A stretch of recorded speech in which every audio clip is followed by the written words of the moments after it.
बिस्मिल्लाहिर्रहमानिर्रहीम। अस्सलाम वालेकुम नाजरीन, आप देख रहे हैं आवाज़। मैं हूँ बैरिस्टर एहतिशाम अमीरुद्दीन। मरीम नवाज साहिबा ने आज मीडिया से गुफ्तगू की इमरान खान साहब के बारे में, तो जो कहना था सो कहा, लेकिन उससे पहले अपनी हुकूमत के हवाले से उन्होंने कुछ कहा और कहा कि इस हुकूमत के उन फैसलों को मैं सपोर्ट करूँ ना करूँ वो एक अलग बात है। वो जो बिजली की कीमत में इजाफा हुआ है या तेल की कीमत में इजाफा हुआ है, किसी सूरत ऐसे फैसलों को सपोर्ट नहीं कर सकती। वो अपनी हुकूमत के हवाले से कह रही हैं।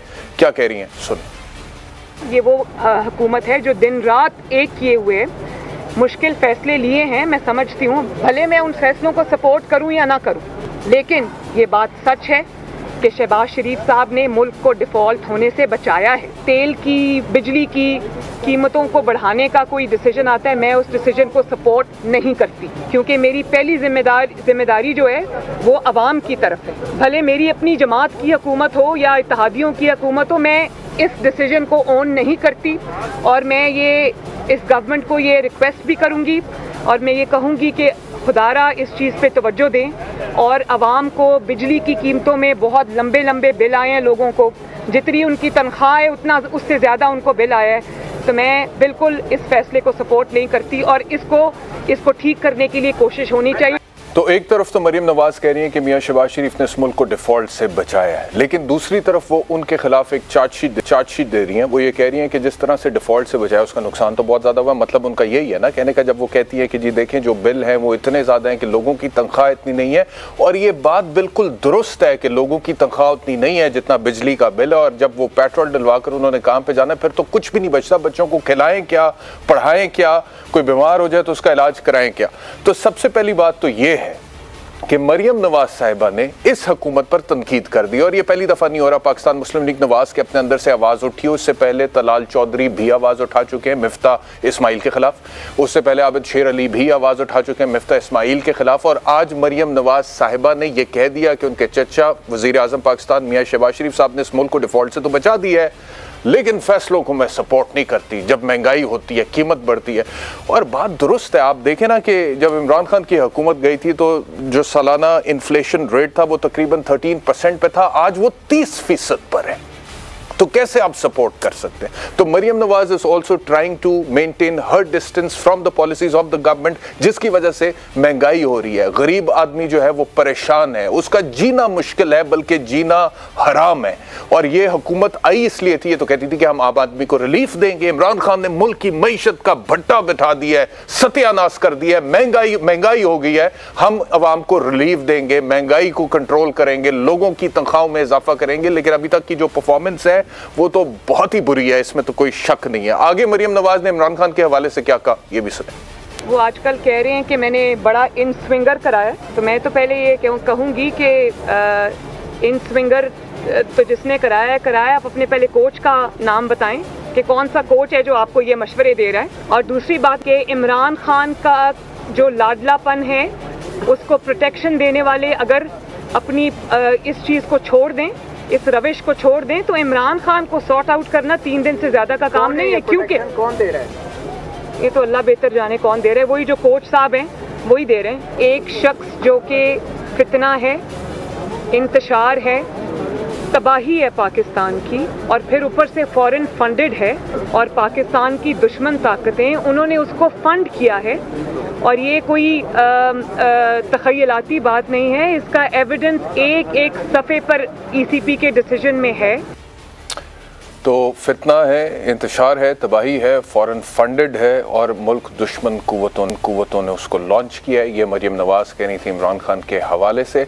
वो गालिब साहब का एक शेर है ना कि बाजीचाए अतफाल है दुनिया मेरे आगे, होता है शब व रोज़ तमाशा मेरे आगे। तो अब तो पाकिस्तान के 22 करोड़ अवाम ये तमाशा देख देख कर उकता से गए हैं। अब हमें पता है कि सियासतदान एक दूसरे के हवाले से इस तरह की बातें करते रहते हैं, एक दूसरे को मुल्क दुश्मन गद्दार कहते रहते हैं। अवाम के जो बेसिक इश्यूज़ हैं, थोड़ी देर पहले जो पिछला शॉट मैंने मरीम नवाज का आपको सुनवाया उसमें उन्होंने अवामी बात की है, मैं उसको सपोर्ट करता हूँ।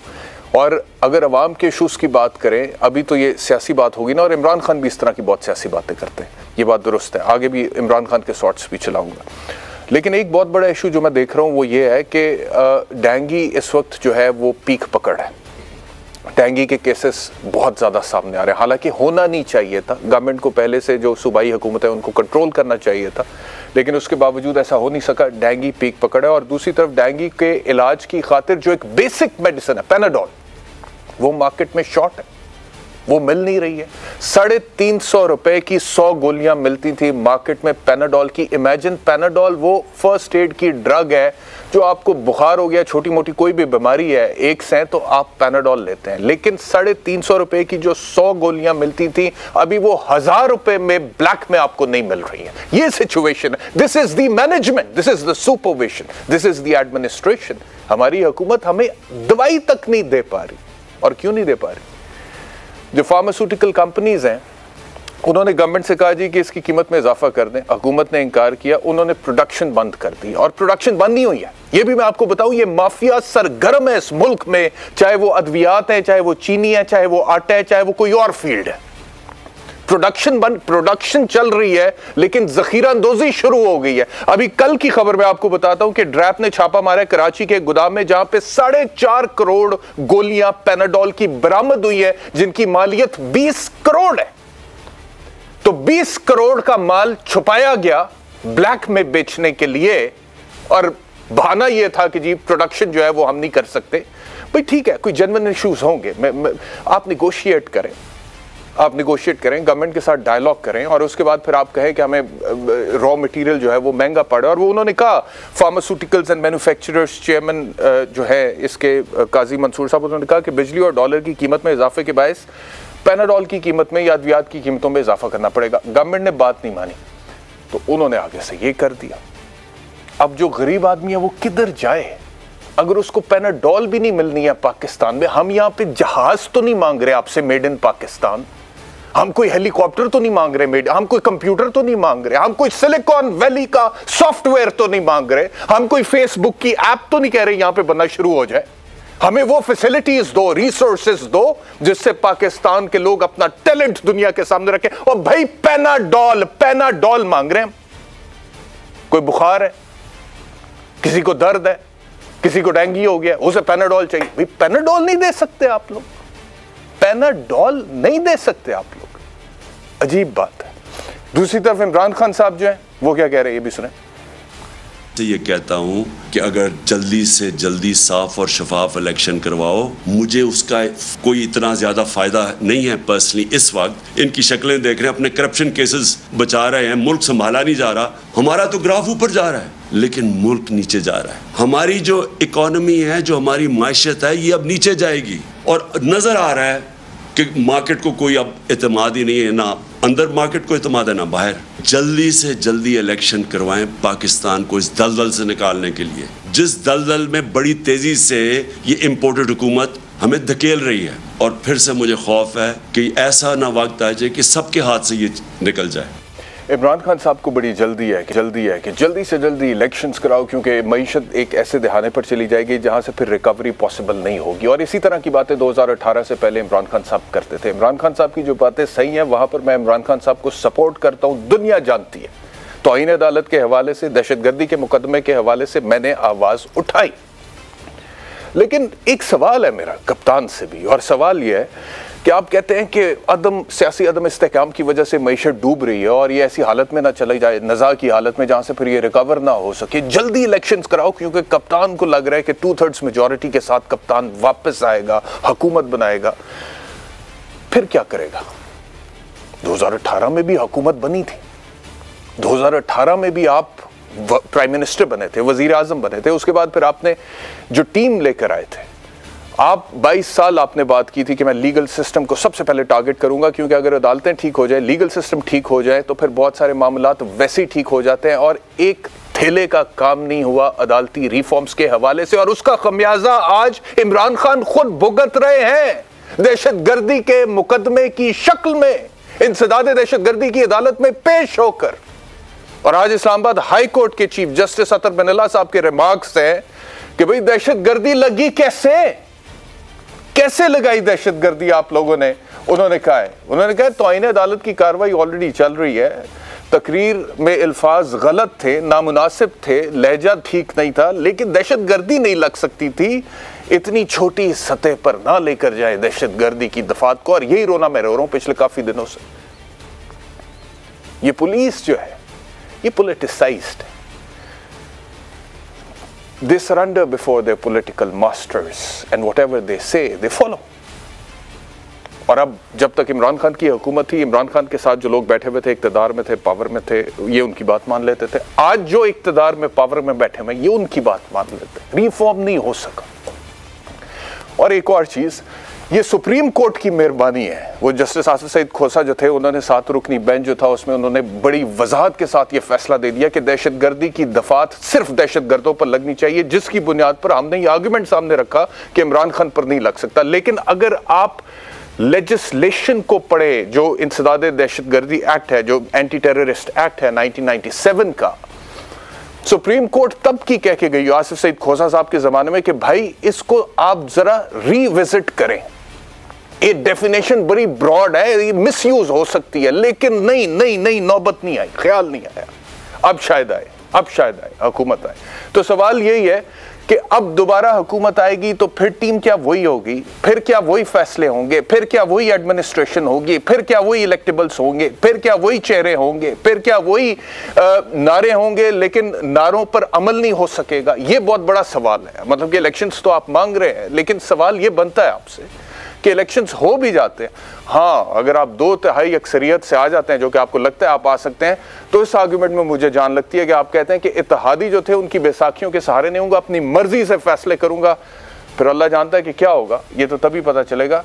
लेकिन ये एक नई सिचुएशन हो सकती है कि इमरान खान 2/3 अक्सरियत के साथ वजारत उज़्मा की कुर्सी पर बराजमान हो जाए। मजीद इमरान खान ने क्या कहा फाइनल कॉल से, ये भी सुनो। जिस तरह दीवार के खिलाफ लगाया जा रहा है, मैं आज सिर्फ इस चीज़ पे ख़त्म करता हूँ कि ये ज़्यादा देर अब हमारा सब्र नहीं रहेगा। अगर ये इसी तरह चलते रहे और मुल्क को इसी तरह नीचे ले जाते रहे तो हमें फिर एक कॉल देनी पड़ेगी अपनी आवाम को। मुझे ज्वाइन किया सीनियर सियासतदान और तजनिगार शेख वक्कास अकरम, और थोड़ी देर में बैरिस्टर सलमान सफदर हमारे साथ होंगे जो डॉक्टर शहबाज गिल के वकील हैं, क्योंकि डॉक्टर शहबाज गिल को भी इस्लामाबाद हाई कोर्ट से आज ज़मानत मिल गई है और वो जेल से रिहा हो चुके हैं। और मुझे पता लगा है कि रिहाई के फ़ौरन बाद वो पंजाब की हदूद में दाखिल हो गए और उन्होंने इस्लामाबाद में रुकना मुनासिब नहीं समझा। और ये भी खबर मुझे मिली है कि पाकिस्तान तहरीक इंसाफ के जो सीनियर रहनुमा हैं उनमें से कोई भी डॉक्टर शहबाज गिल को रिसीव करने के लिए अडियाला जेल नहीं पहुंचा। तो उस हवाले से बात करेंगे, किन ग्राउंड्स पर यह जमानत मिली है डॉक्टर शहबाज गिल को, बैरिस्टर सलमान सफदर से पूछेंगे। लेकिन उससे पहले शेख साहब ये फरमाइएगा कि मरियम नवाज साहिबा से आगाज़ करते हैं, जहाँ से मैंने इंट्रो का आगाज़ किया। वो कहती है इस हुकूमत के फैसलों को मैं सपोर्ट नहीं करती जहाँ पर तेल और बिजली की कीमतों में आप इजाफा करेंगे, लेकिन दूसरी तरफ वो कहती है कि इमरान खान को सॉर्ट आउट करना भी ज़रूरी है। तो फोकस आपके ख्याल में डिस्ट्रैक्टेड है? What is the real focus? Actually Ehtesham भाई, फोकस इनका है ही नहीं। आपको याद होगा कि हम पिछले 3-3.5 साल खान साहब और उनकी पार्टी से ये इस्तफार करते रहे कि भाई लोग बड़े तंग हैं, बड़े परेशान हैं, लोगों की जो है वो हालत बड़ी बुरी है। आपने बड़े शौक़ से हुकूमत ली थी, आपने लड़के हुकूमत ली थी, नवाज़ शरीफ साहब आपको हुकूमत दे नहीं गए थे प्लेट में रख के। इस किस्म के आर्गूमेंट हम 3 साल तक अपने तहरीक इंसाफ के भाइयों से करते रहे और बड़े ज़ोरदार तरीके से करते रहे टीवी पर बैठ के।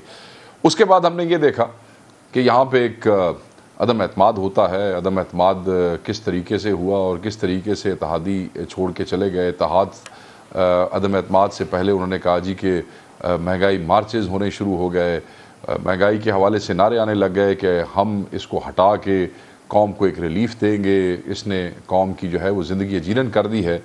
कौम भी बेचारी इतनी पिसी हुई थी उस वक़्त कि उसने वो कहते हैं कि वो सिल्वर लाइनिंग जो है उसको नज़र आई और वो भी इन्हीं दुआओं में थे कि कुछ भी हो जाए, किसी तरीके से हमारी ज़िंदगी जो है वो इस महंगाई से बच जाए और ये जो जुल्म और नाइंसाफ़ी है इससे बच जाए, ये जो ड्रामा चल रहा है ख़त्म हो, हमें कोई तो सहारा मिले।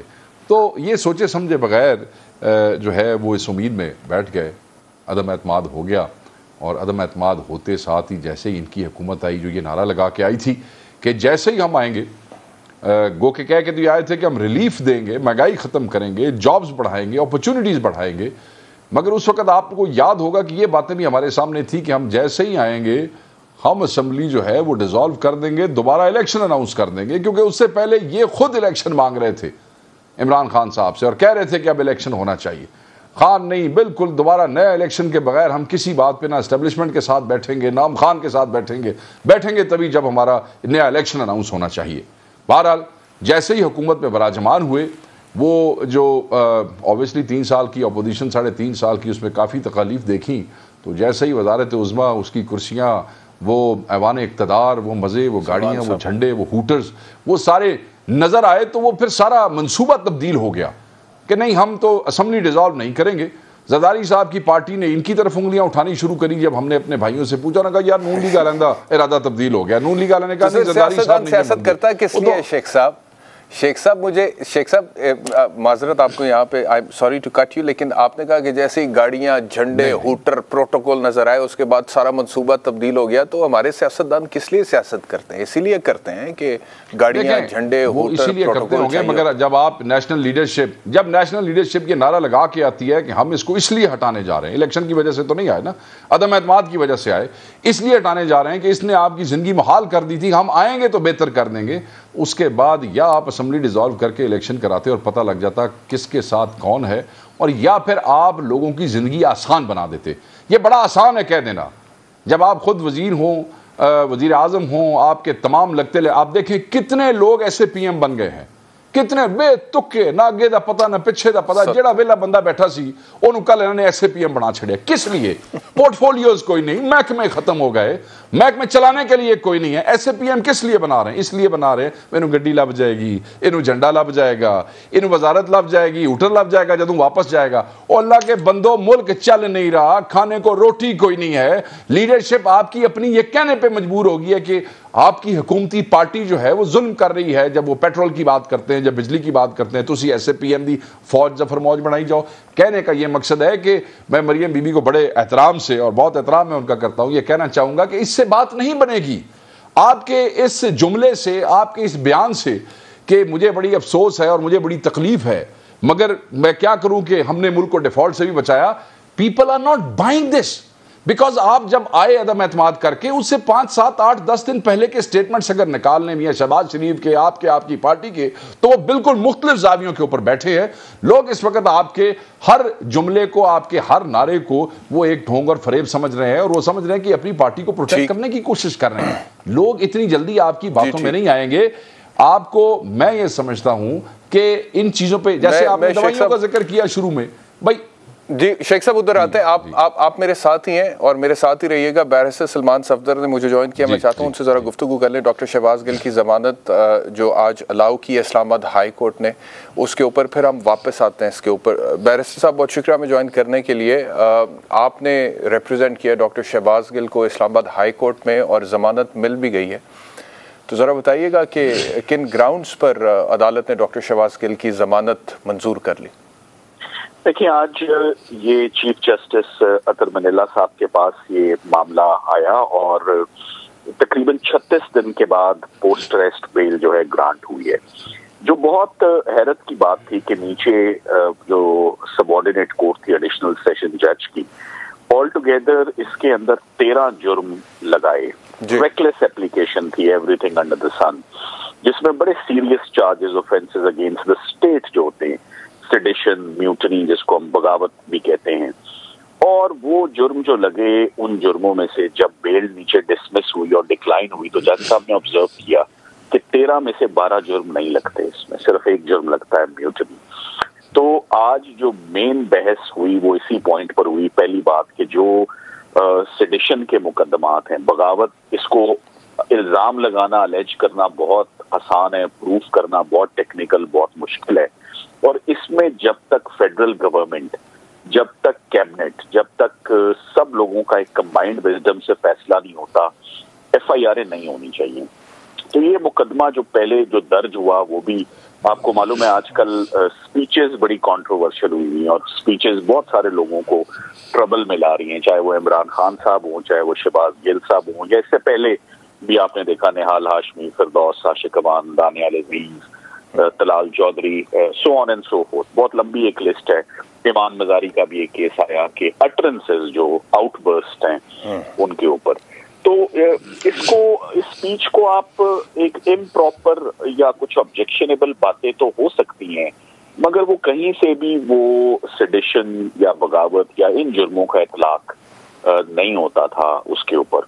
तो आज जो मेन ग्राउंड फॉर्म हुई, एक तो ये कि ये ट्रायल कोर्ट फैसला करे कि ये जो कंटेंट्स हैं ये बगावत में फॉल करते हैं या नहीं। अच्छा। और जो दूसरी बात जो आज चीफ जस्टिस साहब ने नोट की कि जो FIR के कंटेंट्स थे वो और जो एक्चुअल स्पीच थी उसमें बहुत फर्क और बहुत तजाद था। उसमें से पूरा बयानिया जो था मुस्लिम लीग नून के अगेंस्ट, वो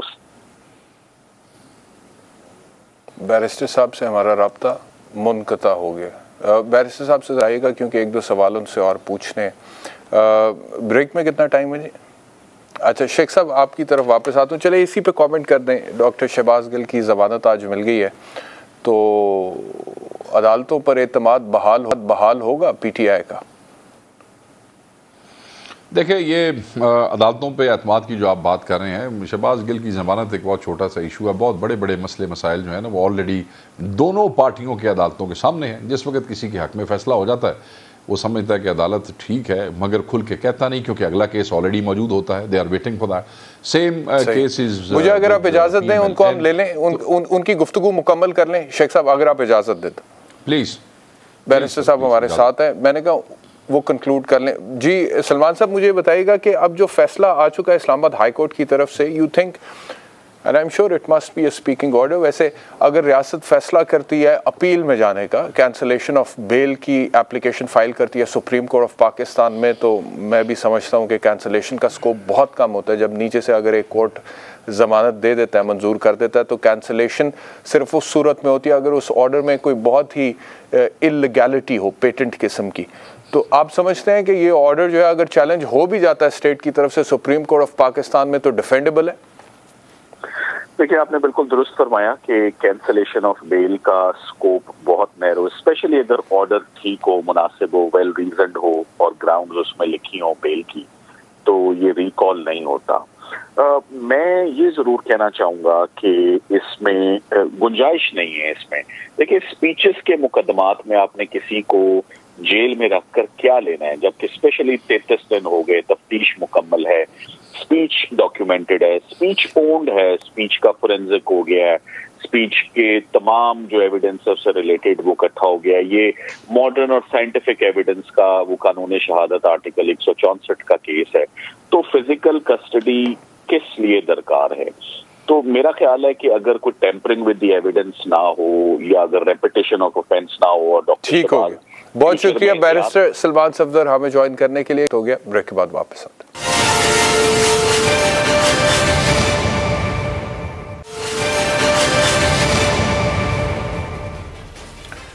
वेलकम बैक टू आवाज़। मरीम नवाज साहिबा ने आज जो मीडिया टॉक की है उसमें इलेक्शंस के हवाले से बात करते हुए गवर्नमेंट को इमरान खान के साथ बैठना चाहिए नहीं, क्या कहा सुन।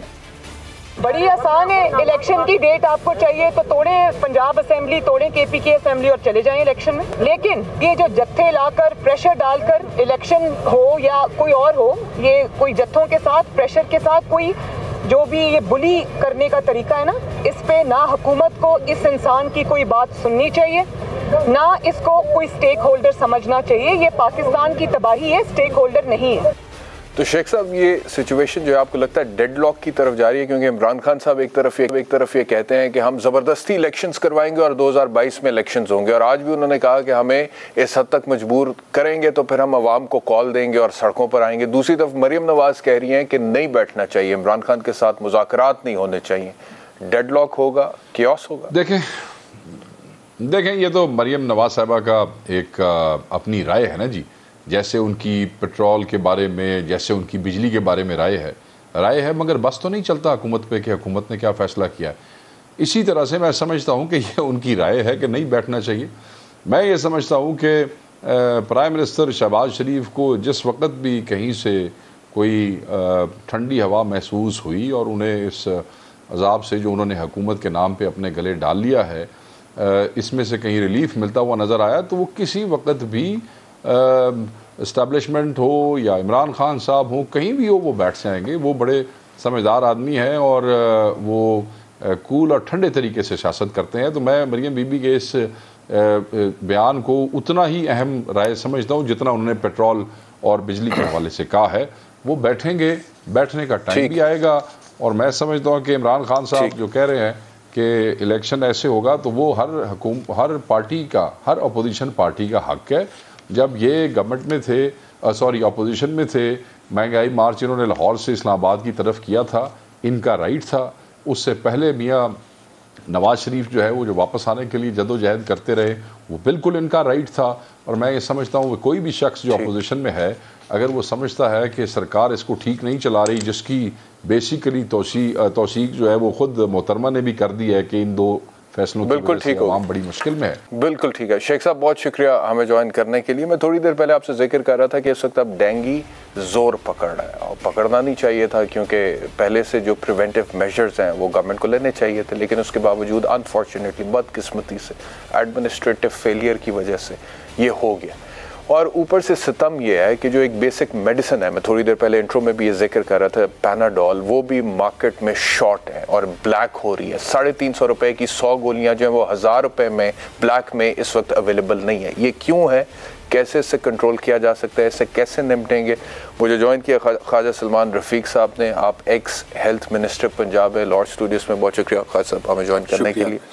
नूर मेहर साहब मेरे साथ हैं, president Pakistan drugs lawyer forum, आपका बहुत शुक्रिया हमें ज्वाइन करने के लिए। खान साहब, before I come to dengue, health ministry कैसी चल रही है पंजाब में आजकल? आप हेल्थ मिनिस्टर रहे हैं पंजाब के शहबाज साहब के दौर में। मैंने हमेशा बहुत मोहतात बात की है और मैं कभी भी पॉइंट स्कोरिंग का यकीन नहीं रखता, लेकिन मैं समझता हूँ कि मैंने अगस्त के पहले वीक में जब हमारी हुकूमत ख़त्म हो गई थी, मैंने डेंगू के बारे में जो बातें की थी वो आज बदकिस्मती से दुरुस्त साबित हो रही हैं। जो 40-45 दिन में रहा वज़ीर के तौर पे, तो अभी चूँकि हम डेंगू पे बात कर रहे हैं, मैं ओवरऑल भी बाकी चीज़ों पे बात नहीं कर रहा, तो मैंने देखा कि पॉलिटिकल ऑनरशिप की बेपनाह कमी थी, बहुत बना गैप्स थे। और पहली मीटिंग में मुझे इस बात को यकीन हो गया था कि खुदा न खास्ता मौसम जो है वो ख़राबी की तरफ जाएगा, क्योंकि फरवरी से जिस काम का आगाज़ करना चाहिए था, गवर्नमेंट ने उस पे संजीदगी से काम नहीं किया।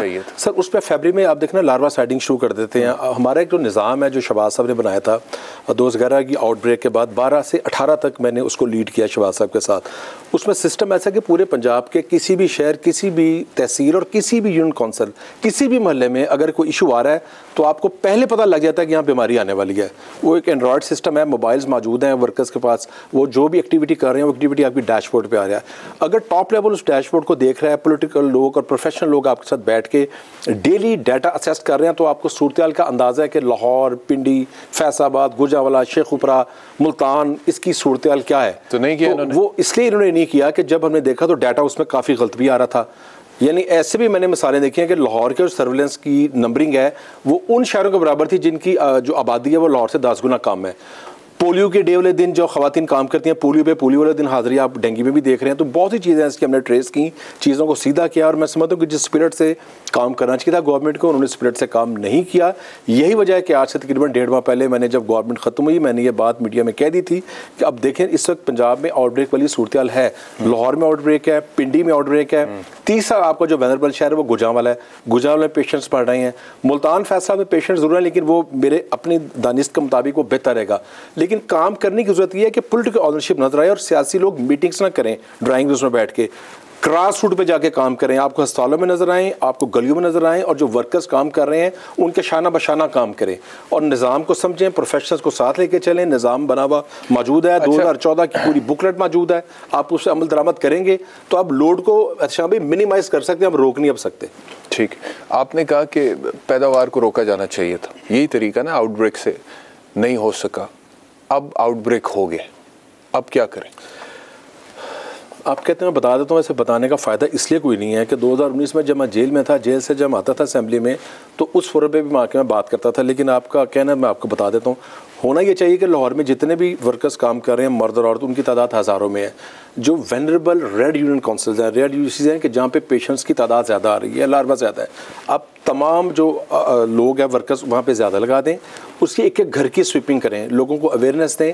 और सब महकमा सेहत इस पर काम नहीं करेगा, इसमें औकाफ के लोग भी काम करेंगे, मसाजिद, जुम्मे की नमाज़ों में, फिर सोशल वेलफेयर, फिर NGOs, फिर पॉलिटिकल लोग, MP, MNA, इससे बालातर के किसका किस जमात से ताल्लुक़ है, लोकल बॉडीज़ के लोग, ये जब सब मिलकर काम करेंगे। जैसे 2011 में शहबाज शरीफ साहब ने काम करवाया था सब लोगों से। आपको लगता है परवेज़ इलाही साहब ये करेंगे जो आप कह रहे हैं? परवेज़ इलाही साहब ने कल मीटिंग की है, मुझे इतला है इस बात की, लेकिन मेरा ख्याल है मीटिंग से काम अब आगे चला गया है। अगर बेहतर वो काम करना चाहते हैं तो चीफ मिनिस्टर पंजाब को और वज़रा कराम को गली और मोहल्लों में नज़र आना चाहेगा। मीटिंग से अब कोई फ़ायदा नहीं होगा। नूर साहब, ये पैनाडोल की शॉर्टेज क्यों हो गई मार्केट में? पहली बात तो है कि लव्स पैनाडोल एक ब्रांड है, नाम ना लेना ही मुनासिब है। पैरास्टामोल है, पाकिस्तान में 120 कंपनियों की पैरास्टामोल रजिस्टर्ड है, लेकिन सिर्फ 5-6 कंपनियां हैं जो कि मार्केट में प्रोडक्ट ला रही हैं। असल में हुकूमत, मेरे पास जो फिगर आ रहा है वैसे वो 150 का है कि 150 के पास लाइसेंस है, लेकिन एक कंपनी बना रही, कुछ ने अपना जो है ना स्किप कर दिया था। बाकी क्यों नहीं बना रही? वजह यह है कि एक तो रेगुलेटरी अथॉरिटी को रेगुलर जो है ना उन पे चेक बैलेंस रखना चाहिए था कि क्योंकि 6 महीने में प्रोडक्ट बनाना और अवेलेबिलिटी मार्केट में करना एज़ पर ड्रग एक्ट 1976 ज़रूरी था, लेकिन ऐसा नहीं हुआ। असल में जो इंटरनेशनली चाइना में भी ना इसका रॉ मटेरियल कीमत बढ़ गई है और पाकिस्तान में ड्रैब को चाहिए कि और ड्रग इंस्पेक्टरों को चाहिए, पहले तो शॉर्टेजेस हैं और जो कंपनीज़ हैं फेस कर रही हैं मसाइल, और ख़ास तौर पे जो 10 गोलियां हैं मशहूर ब्रांड की पैरास्टामोल की, वो 17 रुपये 10 पैसे का है। तो असल में जो कॉस्ट रॉ मटेरियल की वजह से बढ़ी है, मैं समझता हूँ, मैं वैसे हालांकि प्राइस इंक्रीज़ के ख़िलाफ़ हूँ, तहरीक इंसाफ ने 12 दफ़ा कीमतों में इजाफा किया, लेकिन इस दफ़ा मैं कह रहा हूँ कि अगर 3 रुपये इसकी कीमत 10 मतलब कि रुपये बढ़ा दी जाए अगर डब्बे की, तो इसमें फ़र्क नहीं पड़ेगा। अगर कीमत नहीं बढ़ाई जाती तो जो मैन्युफैक्चरर्स हैं उनको लॉस होता है?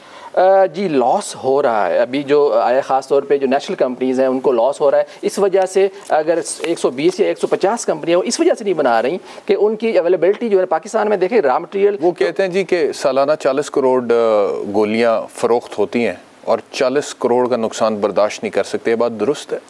ये अभी जो रॉ मटेरियल की जो सिचुएशन है ना, क्योंकि चाइना में कुछ माहौलियाती मसाइल की वजह से जो बेसिक इंटरमीडिएट रॉ मटेरियल बनाती थी उसको भी प्रॉब्लम आई। फिर पाकिस्तान में फार्माजिन एक कंपनी है फिरोजपुर रोड लाहौर, वो उसको प्रॉब्लम आ रहा था। फिर ज़ैनत लेबॉरेटरी रायवन रोड, उसको ये रॉ मटेरियल बनाने वाली कंपनी। एक्सपर्टीज क्या कहती है, लॉस हो रहा है मैन्युफैक्चरर को? नहीं हो रहा लॉस हो रहा है, लेकिन कंपनी जो है ना बहुत कमा रही है और चीज़ों में बहुत ज़्यादा, इसमें थोड़ा सा है मिसाल के तौर पे जो ये JSK कंपनी है जिसका पैनाडोल ब्रांड है, इसने अक्टूबर, नवंबर, दिसंबर 21 में 58 अरब की सेल की है, 58 अरब की पाकिस्तान में सिर्फ 3 माह में। तो ये पाकिस्तान की सबसे बड़ी कंपनी है और खैर इसकी जो JSK ब्रिटिश कंपनी है, तो इसकी जो रिसर्च फंड है वो पाकिस्तान के बजट से ज़्यादा है। तो इतनी बड़ी कंपनी है, पाकिस्तान से इसकी प्रॉफिट की जो शरह है वो 16% से ज़्यादा है, ये ऑन द रिकॉर्ड है।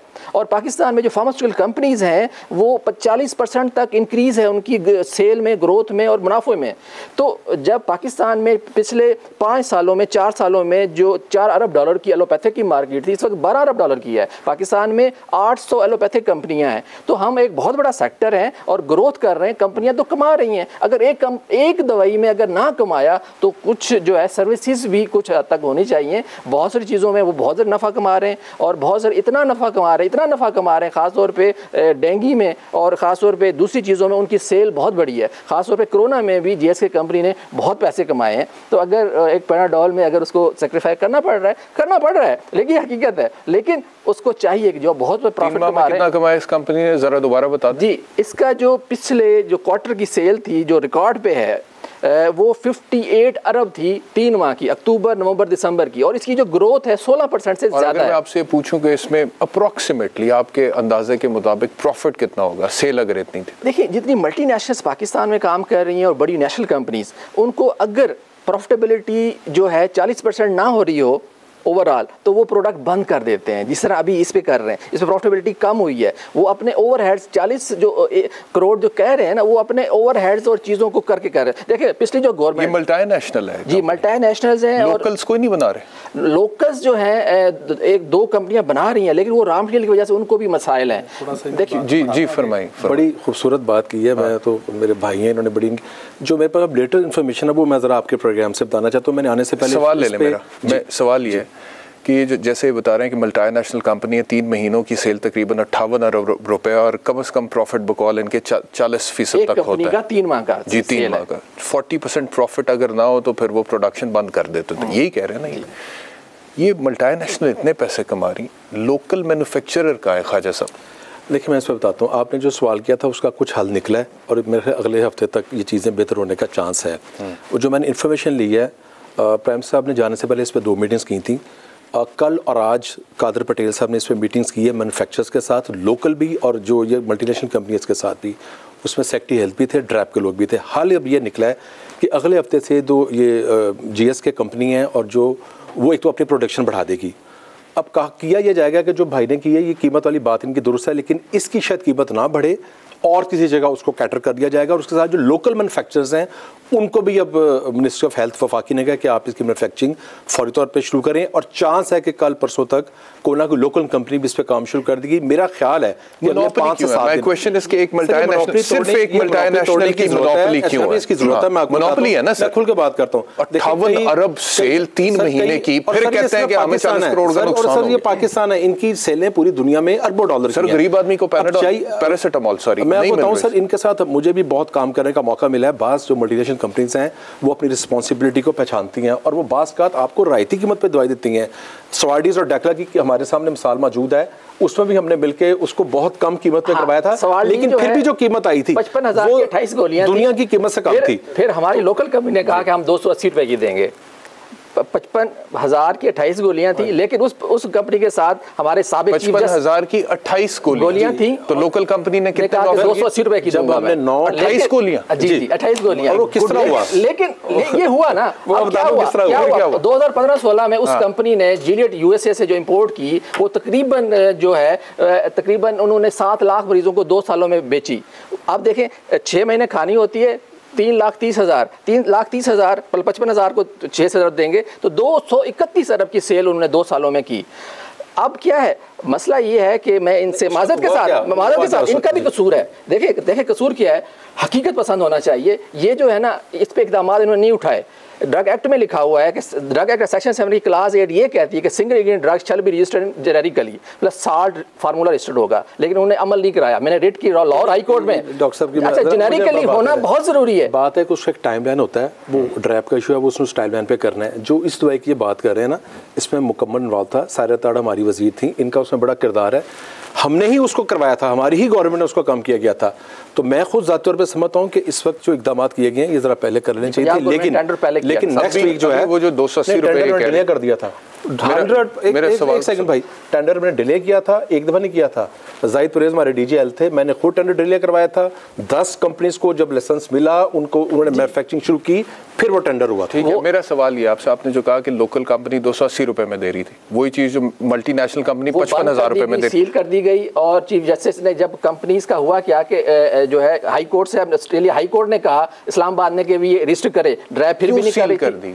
देखिए बहुत सारे मसाइल होते हैं। इंटरनेशनल जो कंपनीज है ना वो बहुत पावरफुल, जीलियट यूएसए की प्रोडक्ट थी एक्चुअली, वो कहते हैं जी हमारी रिसर्च प्रोडक्ट है। अवाम के साथ जुल्म है ना भाई साहब, ये अवाम के साथ जुल्म है। यानी कि एक सेकंड आप दोनों से मेरी गुजारिश, एक दवाई जो हमारे एक आम पाकिस्तानी को 280 रुपए में मिल सकती है, वो मल्टीनेशनल यहाँ पे 55,000 की ऑफर कर रहे हैं, और लोकल कंपनी अगर बनाती है 280 रुपए में, उसको सील करवा दिया जाता है। एक होगी ना सील, मुझे इस 9 को मिल गई ना, वो तो फिर 2015-16 के बाद मिली 1800 की रही है। अब वो तो परमानेंट चल रही है। अब दवाई हर जगह ओपन मार्केट में या सरकार में वो तो आई 1800-15,000 55,000 की थी, तो इन्होंने गेट्स कंपनी से 1,000 रुपए की वो टेंडर में ली इन्होंने। फिर वो जो है ना 85 करोड़ का भी टेंडर इन्होंने किया। ये सबकी शुरू हो गई। असल बात क्या है, बाज आप डॉक्टर कहते हैं ना, बाज डॉक्टर जो है डाकू का किरदार अदा करते हैं। सरकारी मुलाजिम होते हैं, साथ बैठ के ब्रांड्स लिखते हैं कंपनियों से, फ्रिज एसी बाहर के टूर, कौन सी चीज़ है जो डॉक्टर साहिबान नहीं लेते।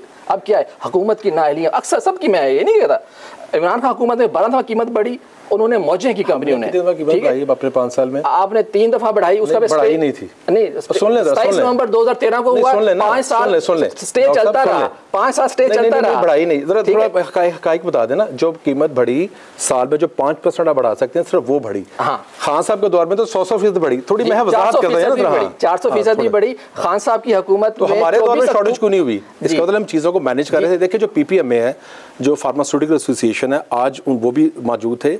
आप जब इन लोगों से बैठ के बात करते हैं, जो लोग मैन्युफैक्चरर हैं, आप इनसे बात कर सकते हैं और ये बात सुनते हैं। मल्टीनेशनल कंपनी जो है ना, उनके इश्यूज हैं, लेकिन आपने जो बात की थी, अगर आपका दामन साहब है तो आप पे किस चीज़ का दबाव है? कोई दबाव नहीं होता। ज़रूरत इस बात की कि मिनिस्टर सेक्रेटरीज बैठ के बात करें उनसे। जब आप बात करते हैं आपकी बात का वजन होता है। क्यों नहीं करते? करनी चाहिए सर। क्यों नहीं कर सकता बंदा? और जो लोग करते हैं वो कामयाब होते हैं। अब देखें हजारों की तादाद में मेडिसिन है जो जेनरिक है इस वक्त, हजारों में जेनरिक है इस वक्त। कैंसर की दवाइयाँ, किडनी, गुर्दों की दवाइयाँ इमरान खान साहब की 6 दफ़ा उन्होंने बढ़ाई। और वो पाकिस्तान में नेक्सावीर एक टैबलेट है एंटी कैंसर, वो पाकिस्तान में 2,32,000 की स्टेट की यही दवाई 2 लाख, इंडिया में 4,500 रुपए की है भाई। रोजानो कितने की? अच्छा भाई हम जुल्म करते हैं ना सर, यहाँ पे कितने की है? 2,32,000 की और इंडिया में 4,500 की। अच्छा पता है क्या, इंडिया ने जेनेरिक्स पे काम किया है। वहाँ पे जो फार्मासिस्ट है उनको इंडियन गवर्नमेंट ने कहा 1981 में कि अभी आप रॉ मटेरियल बनाएं और हम जो है आपको मतलब कि आपको फैक्ट्री की जरूरत नहीं है, आप आके गवर्नमेंट के लैब में टेस्ट कराएं और आप लाइसेंस लें हमसे, हम बाकी। अब पाकिस्तान में 43% जो टोटल रॉ मटेरियल इंडिया से आता है, 35% चाइना से आता है। हम पैसे तो इंडिया को देते हैं दवाइयों के मामले में। हमारी देखिए हुकूमतों ने होश के नाखून नहीं लिए।